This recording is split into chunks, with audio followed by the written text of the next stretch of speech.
Hey guys, I am back with another video, and today I am going to be reviewing Wet n Wild's Bare Focus Niacinimide Skin Tint. If you are thinking about purchasing this product, watch to find out what you need to know before you buy.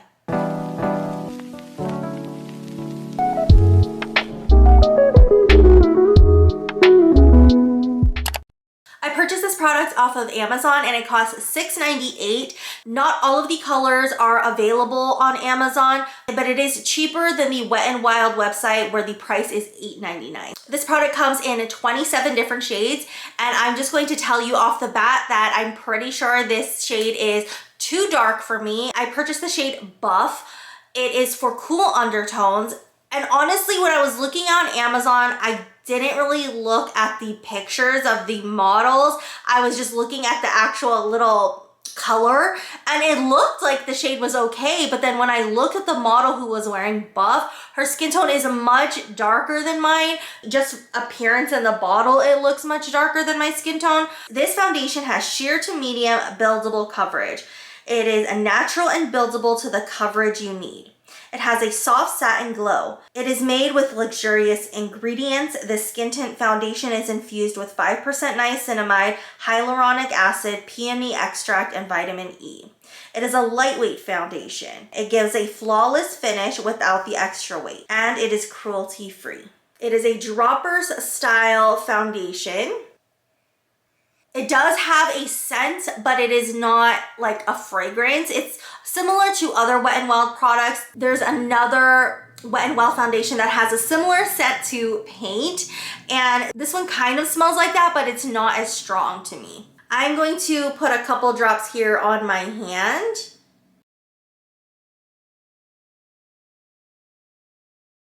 Actually has pretty good coverage. You can see it is much darker than my hand. It is a little bit on the wet side, but I think that's because of the skincare properties of this foundation. The color is making me a little nervous, so hopefully it won't look too bad. I actually am going to a hockey game today. I'm going to blend it out all the way down my neck and kind of hope for the best that it doesn't look too dark on me. I'm going to apply this foundation with a brush. I'm not going to use a sponge. I do want a little bit more coverage, and when I use a sponge, it tends to thin out the foundation a little bit more than a brush does. So I'm going to use both sides with a brush, and I'm not going to really put any more product. I'm not going to use any powders or anything like that. I am just going to probably put a cream blush on my face and then do my eyebrows and eyes so we can really see how the skin tint is going to work and last throughout the day on my naturally oily skin. So let's go ahead and get started.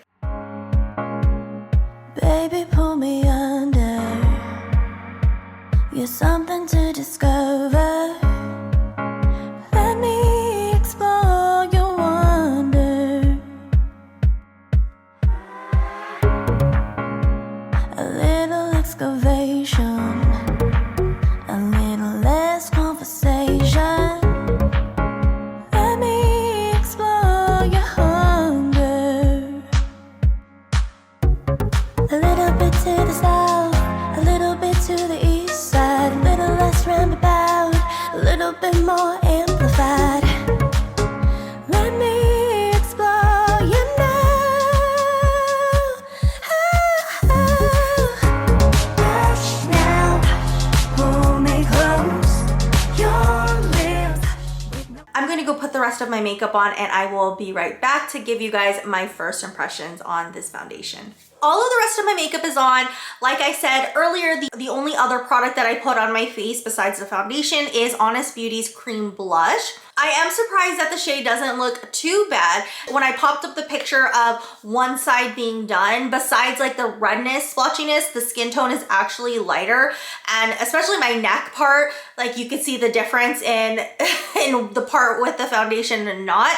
So I would go a shade or two lighter just so it can match a little bit more with my neck. If I hadn't blended it down my neck and even this chest area, there would be a definite mismatch between my face and my neck. So I do like to match my neck a little bit more, even though it looks okay on my face. So I would go a shade or two lighter.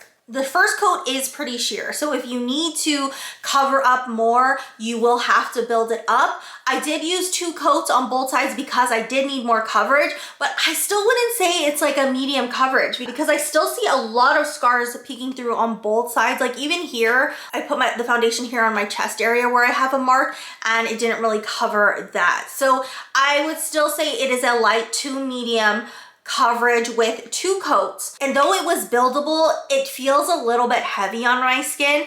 I don't have anything really but the foundation on my face, no powders, but it still kind of feels heavy. It felt heavy when applying that second coat. Right now, as far as controlling my oily skin, there is shininess in the T-zone area, but it's not too bad given the fact that I didn't put any powders on my face. But let's see how this is going to wear. Overall, I think it's okay. I just don't like the heaviness of this.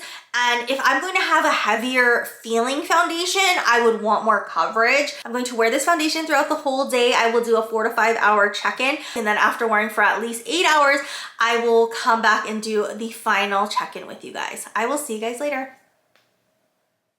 Come over, locate near me. Let's find the time, see where this will lead. Stay here for the night. Okay, let's start off with the shade.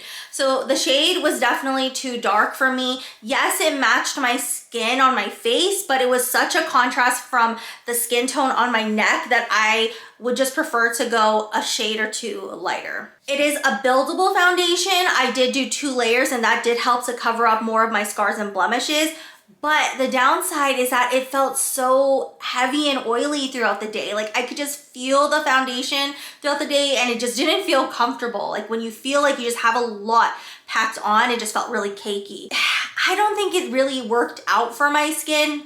I think what could help with that oiliness and that cakiness is to use 1 layer. But for me, it didn't really seem like there would be a point to use 1 layer because it was so sheer. Having this liquid foundation be that sheer just makes me not want to use it because I need to cover up a redness. I need to cover up my scars and blemishes and the discoloration. And layering this foundation just made it too cakey and oily. This may work for those of you who are looking for a sheer foundation if you don't have as much to cover up. Maybe if you have more dry skin, just because it didn't really work with my oily skin, then this could be maybe a potential for you to try out. It's also very affordable, so if you do want to try it out, it doesn't break the bank. Thank you guys so much for watching my review on Wet n Wild's Bare Focus Niacinimide Skin Tint. If you want to follow me on all of my other social media, I am at Jenn Reviews on Facebook and on Instagram, and I'm at JennReviews_ on TikTok. If you are looking for a certain product that I reviewed, I do separate my playlist by brand. All you have to do is click on that brand and you can see all of the products that I've reviewed for them. Thanks again for watching and I will see you guys next week. Bye. Do you think goodbye?